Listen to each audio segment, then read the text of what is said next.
സ്നേഹത്തിന്റെയും സമൃദ്ധിയുടെയും ഒരുമയുടെയും സന്ദേശം വിളിച്ചോതുന്ന ഒരു ഓണക്കാലം കൂടി വന്നു. തലമുറകൾ തമ്മിലുള്ള അന്തരം ഓണാഘോഷങ്ങളിലും പ്രകടമാണ്. കാർഷിക സംസ്കാരത്തിന്റെയും കൂട്ടായ്മയുടെയും ഓർമ്മകൾ പഴയ തലമുറ ഇവറക്കുമ്പോൾ പുതുതലമുറയ്ക്ക് അത് എന്തും വിരൽത്തുമ്പിൽ കിട്ടുന്ന ഇൻസ്റ്റന്റ് ഓണമാണ്. കേരള വിഷന്റെ എല്ലാ പ്രേക്ഷകർക്കും തിരുവോണ ആശംസകൾ. മറ്റു ജില്ലകളിൽ നിന്ന് വ്യത്യസ്തമായി ഓണത്തിന് മഴയും വെള്ളപ്പൊക്കവും പത്തനംതിട്ട ജില്ലയിൽ അല്പം മങ്ങലേൽപ്പിച്ചെങ്കിലും തനിമ കൈവിടാതെ ഓണം ആഘോഷിക്കുകയാണ് ഓരോ കുടുംബങ്ങളും. നമ്മളോടിപ്പം ഈ തിരുവോണ ദിവസം 3 തലമുറകളുടെ സംഗമമാണ്. അടൂർ സ്വദേശിയായിട്ടുള്ള രതീഷും അവരുടെ കുടുംബവും അവരുടെ വെല്ലിച്ചനും ഒക്കെ.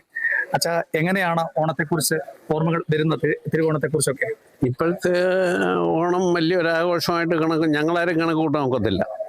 എന്താണെന്നറിയോ, പഴയതുപോലുള്ള അയലക്കാരും ബന്ധുക്കളും എല്ലാമായിട്ട് ഒന്നിച്ചുള്ള സഹകരണമില്ല.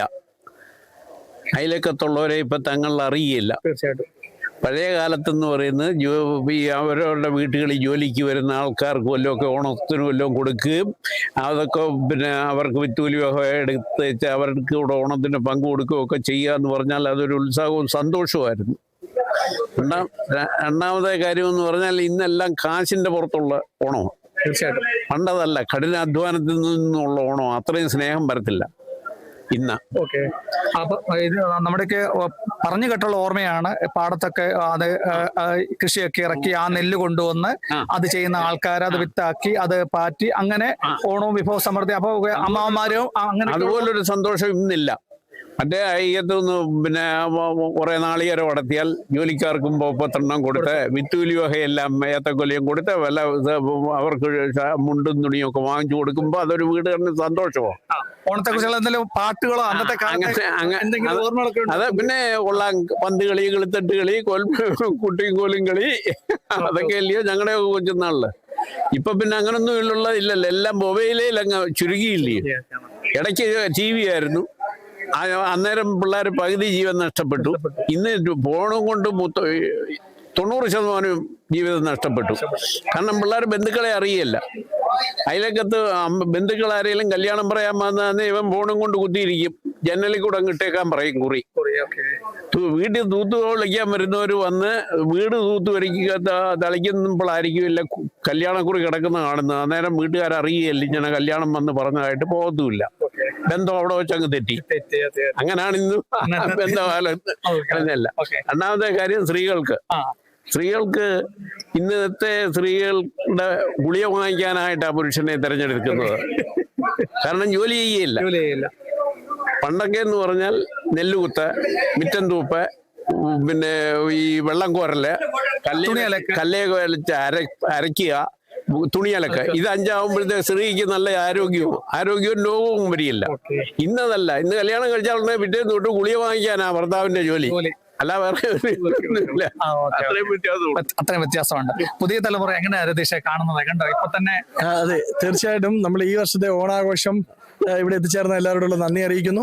അതോടൊപ്പം എനിക്ക് മനസ്സിലായ ഒരു കാര്യം, എൻ്റെയൊക്കെ ചെറുപ്പകാലത്ത് നമ്മളുടെ വീട്ടിൽ നെല്ല് വയലിലുണ്ടായിരുന്നു. അപ്പോൾ ആ വയലിൽ നിന്ന് അത് കുത്തി ഇവിടെ കൊണ്ടുവന്ന് അത് പിന്നെ കുത്തുന്ന അവസ്ഥയിലാണ് നമ്മൾ നെല്ല് പുഴുങ്ങി കുത്തിയായിരുന്നു ഞങ്ങളുടെയൊക്കെ ചെറുപ്പകാലത്ത്. പനമ്പെന്ന് പറയാം, അതെ, പരമ്പിലിട്ടായിരുന്നു നമ്മൾ ചെയ്തുകൊണ്ടിരുന്നത്. പക്ഷേ ഇപ്പോഴത്തെ കാലഘട്ടത്തിൽ നമ്മുടെ കുഞ്ഞുങ്ങൾക്ക് അത് അറിയില്ല, ഏതാ നെല്ല് വരുന്ന വഴി പോലും അറിയാത്തൊരവസ്ഥയിലാണ്.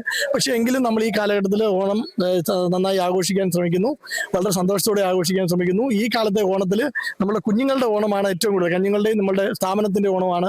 അത് ഇൻസ്റ്റന്റായി മാറി എന്നുള്ളതാണ് യാഥാർത്ഥ്യം.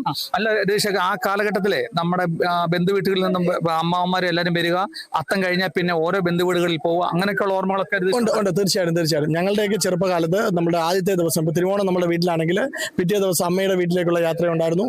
ആ ദിവസങ്ങളിൽ മറ്റു അമ്മാവന്മാരും ചേട്ടന്മാരും വല്യച്ഛന്മാരും ഒക്കെ എത്തുന്നൊരു ചടങ്ങുണ്ടായിരുന്നു. ഇപ്പൊ അങ്ങനെയുള്ള യാത്രകൾ കുറഞ്ഞു എന്നുള്ളതിനാണ്. എന്റെ ചെറുപ്പകാലവും ഇപ്പോൾ നമ്മൾ കമ്പയർ ചെയ്യുമ്പോൾ അതിന്റെ എണ്ണം യഥാർത്ഥത്തിൽ കുറഞ്ഞായിട്ടാണ് നമ്മൾ കാണുന്നത്.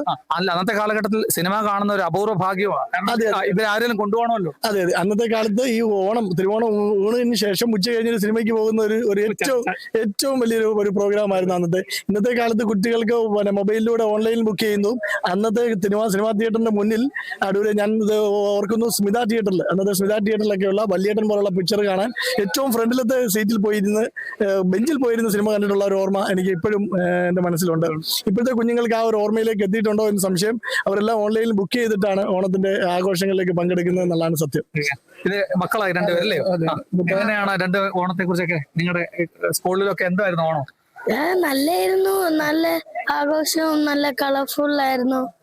പിന്നെ കുറെ പരിപാടികളും ഡാൻസും സദ്യയും എല്ലാം ഉണ്ടായിരുന്നു. എനിക്ക് പറയാനുള്ളത് ഇതേപോലെ തന്നെയായിരുന്നു. മാവേലി പിന്നെ വാമനൻ എല്ലാവരും വേഷം കിട്ടി വരുന്നു. പിന്നെ സദ്യയിലായിരുന്നു. കടുവാകളൊക്കെ ഉണ്ടായിരുന്നു സ്കൂളില്? ഉണ്ടായിരുന്നു.